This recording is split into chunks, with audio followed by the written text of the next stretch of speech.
right, so we're going to introduce our next candidate for judicial or support judge. After that, we'll stick around, schmooze a little bit, get to know each other, catch up with each other. And so I am happy to, first of all, introduce again Dennis and Madeline. Dennis is a lawyer, Madeline's a law student. They'll be moderating.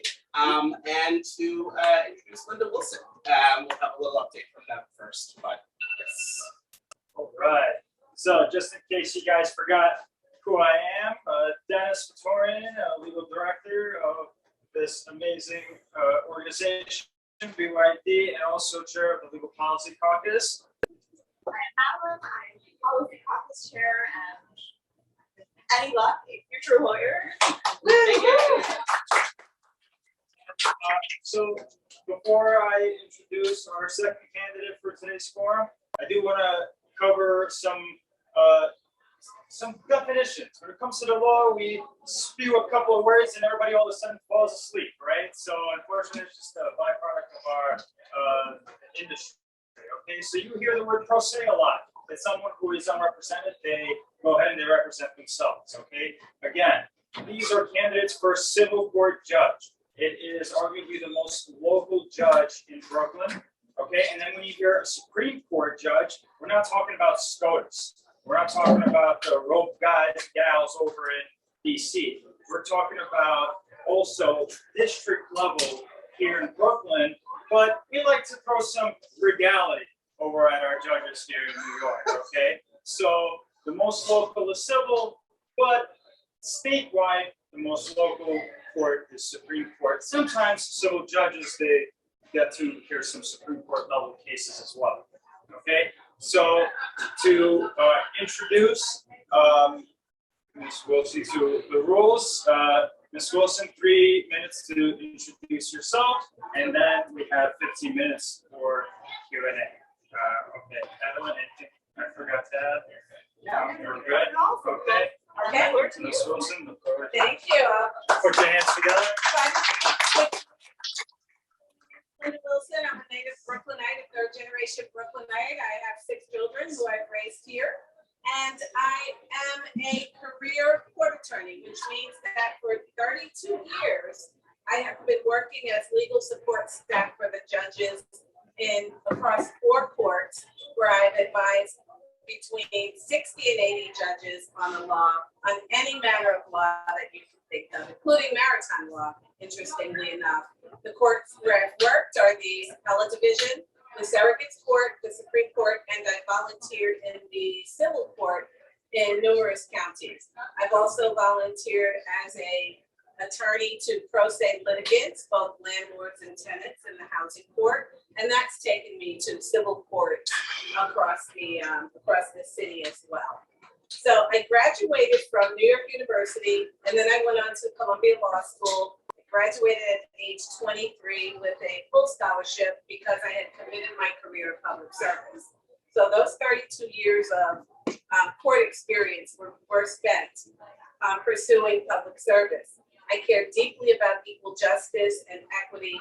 And at Columbia Law School, we had a course called Judicial Remedies, which really was taught by a thought leader in equitable principles. So when I left law school, I had a lot of tools in my arsenal that allowed me to use the principle of equity to get to justice and really to protect vulnerable people, to level the playing field, and sometimes just shift the scales of justice so those who were wronged were fully compensated. And so I go into this race for civil court judge to continue to help vulnerable populations in a different way. So the civil court is the base level court. However, people who are elected to civil court may also be assigned to criminal court or family court.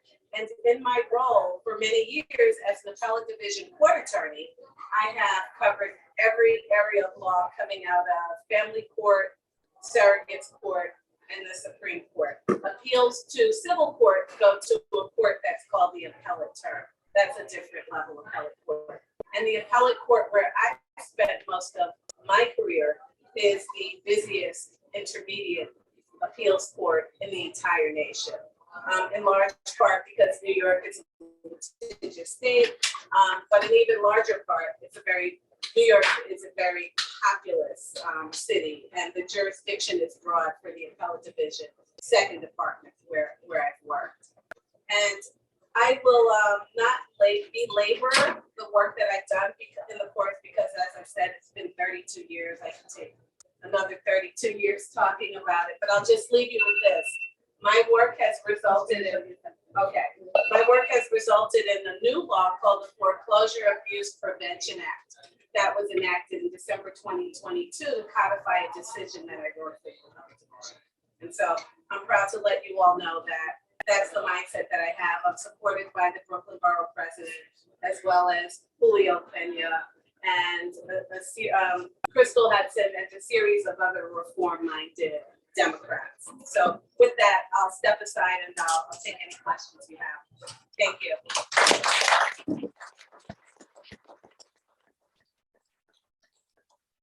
Start us off. You do. I'll start us off. What inspired you to finally take the leap to run for judge? I have exhausted every type of role that's available in the courts to a court attorney. I've been a principal law clerk to a judge, to an appellate justice. I've been a court attorney working in a pool of attorneys. I've been an arbitrator, and I've also been a referee in surrogate's court where I've conducted trials and hearings that I then turn over with a recommendation I would turn over to the judge for approval. So effectively, I have served in the role of judge, arbitrator, and even mediator, settling many cases. So in some cases, I have more expertise than sitting judges. And you'll find that some of the judges that will appear before you don't have the depth nor the breadth of my experience. So I could find myself advising, for the past 10, 20 years even, advising judges who don't possess the tools that I possess, aren't nuanced thinkers, or don't have a progressive-minded focus to make sure that we balance the scales and protect vulnerable populations. And that's it in a nutshell. We do see a lot of pro se litigants come in, and if you have capable jurists, the necessity of counsel really is there, because a good judge can pull out the facts and the evidence and make sure that a litigation stays between the lines. But that being said, most litigation does not end up in a trial. So many trial judges, either in the civil court or in the Supreme Court, never sit in a trial. And so those cases are disposed of either by settlement or by an arbitration, or they're dismissed. And so there's a lot of backlog in the courts that really lends itself to an expedient movement of the cases. But the litigants often want that as well, because litigation is expensive. And if you understand the law and you understand the people in the community that you represent, then you can get to a just outcome that makes all parties happy.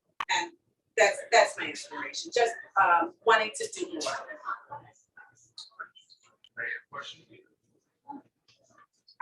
You said you were supported by reform-minded people. Yeah. Why do you think they support you over your candidate?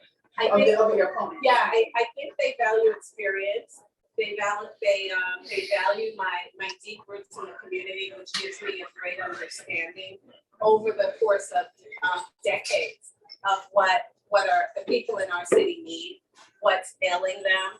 People end up in court because they're in conflict. They're in family law situations. They're in criminal court. They're losing their homes. And I really have a great understanding because of my lived experience, particularly as the child of a mom who could not read due to a learning disability, that provided a foundation for me to protect vulnerable people. So that's something that I've been doing since I'm 4 years old. I care deeply about people, and I want to make sure that humans are made whole and we can live with dignity. And the law is the best vehicle in my estimation, to do that. And so I have the respect of my colleagues in the state legislature. And I call them my colleagues because the judiciary is a co-equal branch of government, as we all know from Civics 101. But I have the respect of our local legislators who are neighbors of mine. They know what I do in the community. They value the work and they value my ability to not only speak truth to power, but to use my access to power to impact policies in a very positive way, to have the most, to have the greatest positive impact on the largest number of people. And that's my take on why they relate to me. It's why I relate to them. We have to keep pushing the envelope forward. As we know, we have a great system of law and laws. And in New York State, we are thought leaders. But the fact remains that our founding documents were really infected with bias. And so I keep that front in mind because it's something that I experience daily. Maybe not on a minute by minute basis, but as I'm walking around in the court, I understand that people who are there need to have folks who understand that there's bias built in to try to eradicate that. And so that's what reformers do. We try to eradicate everything that is illegal.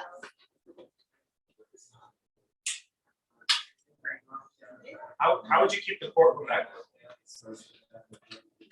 Well, I think the best way to do that is to understand what a case is about. And when you say courtroom, do you mean a particular litigation, a particular case, or do you mean the calendar, facilities? So just, I think generally I would say the calendar, right? So just from experience, for example, if I'm appearing on a motion, so the judge is hearing lots of motions on different subject matters, for example, and sometimes pro se litigants come and they might feel very overwhelmed with different attorneys around. So how would you make, for example, someone who is then represented by an attorney feel comfortable? Let's say somebody shows up with a landlord tenant matter, and this is their first time in the courtroom, and they're not really from a part of town that is experienced in finding an attorney to deal with their kind of issue. They were just summoned to show up in court, for example. How would you make sure that the courtroom is a good, safe place for them to show up? Well, the first thing I do when people come into the courtroom, whether they're represented or not, I do address the parties to let them know that they're in their court. We are public servants serving the court system. So it's always a hard stop for me when someone is feeling overwhelmed or like they don't understand the process, or if they're feeling fear or anxiety. Many people are angry or distrustful. And so I just pump the brakes to let them know that I'm there for them and that we're going to have an amicable resolution where everyone feels whole, even if they lose, because what they're going to understand is that they were fully heard and that I have a full grasp of what they presented. So I'll listen twice as much as I speak, and then I'll reiterate to make sure that they understand that I understand what they're talking about. And just in terms of balancing the equities, I give parties time. And sometimes the attorneys need that as well. It's not, sometimes I've experienced pro se litigants that have bested an attorney. And so we really have to look at all the parties. And when certain issues are presented, you have to understand whether emotions are running high because it's personal or whether this is strictly a business deal and deal with it from there. So I'm a humanist at my basis level. And so my interpersonal connections with people, aside from the law, are very positive, very strong. And that's the feedback that the judicial screening committees got from pro se litigants and their attorneys who said that I made their clients feel comfortable. And the law, for me, it's a no-brainer. I've been handling the law for a long time. And so that's always easy in terms of efficiencies. So if people are hiring attorneys and they're worried about their budget, I can move things along quickly. Deciding from the bench when a motion is presented is simple enough. If it's something that's nuanced, then it takes some time and it has to go to the back room, and the judge or the court attorney will figure it out and write a decision. But most cases don't warrant that, and it doesn't make sense to read. Thank you again for speaking with us. Yeah. Of course. So we asked this of many of our candidates. We have a lot of people in art clubs and some of the other groups across Brooklyn who are young professionals. We have two moderating. I see a lawyer in the room. What would you do elected to the bench to help elevate young legal professionals seeking to be involved in the judicial system? Well, something that I've done for many years is to bring in interns to make sure that they're shadowing, that they have that they can get the roadmap that they need for future success. I can talk to them about some of the pitfalls of my experience, or the obstacles or barriers to progress, or to elevating your career, advancing the career, because I've walked in those steps. And it's been a struggle for me to get to this point.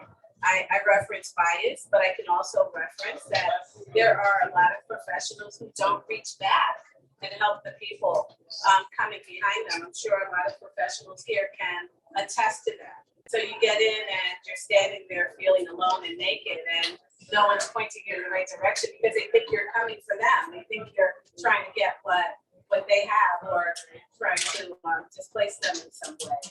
And so I'm very cognizant as a parent of 6 young adults.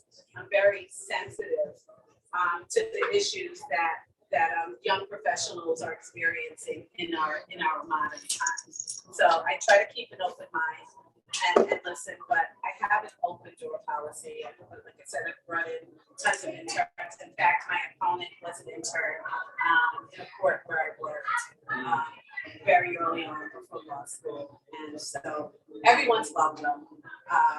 And it doesn't matter whether you're qualified yet, but we can get you there. And so I'm happy to do that for young professionals. Thank you.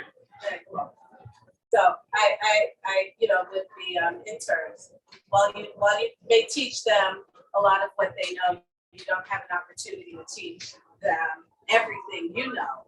And so I think that's something that gives me a great advantage over my opponent in this contest. You have 3 minutes and 20 seconds left for questions. Could I just do a follow-up actually on that question? CUNY law and the CUNY students, a lot of working class people of color, like, would you commit to in those interns, making sure that they come All day. from? All day. All day. That will be a priority, because as a working class female student of color, I did not have access to a lot of opportunities. I knew that I wanted to work within the justice system, and I have to say that serendipity got me there.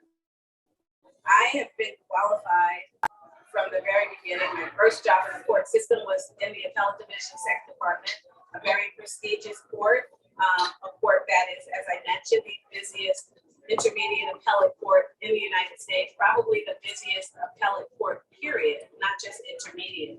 We're just below the Court of Appeals. So I'm accustomed to working at a very high level from my early 20s. So I understand that people who come from fewer means don't have access because they don't have the network, but that doesn't mean they're not qualified. And some are very much overqualified when they come in, because we work harder to prove ourselves, and we have to work harder to overcome the obstacles. And so everyone will have an equal opportunity, but I will certainly usher in a lot of people who didn't have access. If they want it, they got it. And I'll get them. CUNY is a public interest law school, and I think that they should be a feeder school for people like me with my mentality and want to make sure that public interest do-gooders are sitting on the bench. Obviously, drag thing must be done. So for two out of crazy, maybe we'll do one more question. If that's okay with you, Linda. Yeah, that's fine. All right. Question. Yeah, top us off, Madeline. I guess you're talking a little bit about your inspiration and access to documents. I guess I'm just love to hear how you see the role of shaping communities and shaping people's lives and the aspect of that you have and how that's related to your inspiration. I have a lot of thoughts about the question because it's layered, but I'll just touch on some of the things that sat on what I value. And so I believe that judges should be from the community, not transplants who come here to get votes because they think it's a good place to fit in because there's opportunity. You have to know the people you serve in any position in government in order to be a fair representative, a good representative. And that means in our great borough of Brooklyn that you are filled with cultural competence. People hail from all over the world. They come from every socioeconomic status, a multitude of racial backgrounds, gender, you name it. So we have to really be out and about the communities, and I do a lot of community service, not related to bar association stuff because that's fancy and frilly. I like to get into the weeds, into the nitty gritty of the communities and know what people are really suffering. Because again, we see people in court, predominantly people of color, and it's because they are suffering in some form or fashion. The biggest users of our courts are not corporations and wealthy people who died and left $1 billion estate because they've taken care of those matters. So you don't have to go before a judge. So a judge really should be community oriented and really someone who gets down and dirty because that's what they do when they go out into the world. And so I help families. I'm a very active member of the Park Slope Civic Council. I'm the second vice president. I chair the scholarships committee, the holiday initiatives committee, and various charitable committees. Also, I'm an active member of the arts committee where I hosted an international film festival for youth. And also, of course, for local Brooklyn children. And our biggest users of the film festival were students from the Bronx who came into Park Slope. They made some winning productions. They came into Park Slope for the screening, and they were very impressed by the neighborhood. They had never seen these kids from the Bronx. They'd never seen a beautiful neighborhood. And so I think that I can use all the tools that I have, everything that I have at my disposal because of other people's generosity to uplift kids in the community. And I use the law to influence the arts. And I hope that answered your question, but I really spoke to what speaks to me. And I value our youth. You really do have to keep youth front and center because if you don't, you have communities in upheaval like we're seeing in some communities. And I was one of those youth that was brought into the court system as an intern at 15, 16 years old. And so it gave me a strong foundation, not just for a career job, but really to give to my community in the way that I was desperate to do. And when I say my community, I mean my human community. And so even though I will prioritize those who have the least, everyone will get fair treatment. All right. Thank you.